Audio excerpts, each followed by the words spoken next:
What's going on, everybody? This is Jaden with How to Apple, and in this video I'm going to show you how to add an email account to your iPhone. So first we're going to go right into settings. You can do that by swiping down and typing in settings. And I'm going to scroll down to where it says passwords and accounts. And right here you're going to see any other email accounts you have, which I'm assuming you might not have any since you're looking at this video. I'm going to hit add account at the bottom.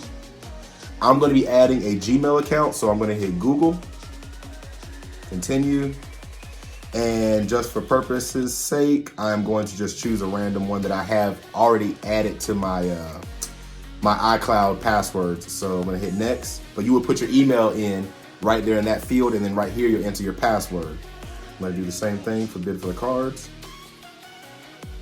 Hit next, and then it will bring me to this section where it'll ask me which parts of my Gmail I want to sync to my phone. So if I just want the mail, I can just turn that on. If I want the contacts and the calendar, I can also turn that on. But I generally only want the mail, so I'm going to hit save. And there we go. Now, if you notice, here's my list again.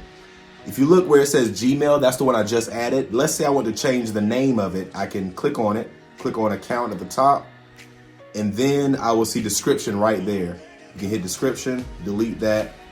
You can type in whatever you want. Let's just say bid for the cards. Hit done. And then I can go back and go right out.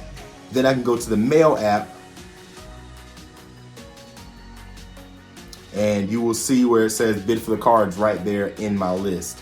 If I click on that, it will begin to sync, downloading 147 emails and so forth. So that is how you add an email account to your iPhone mail app.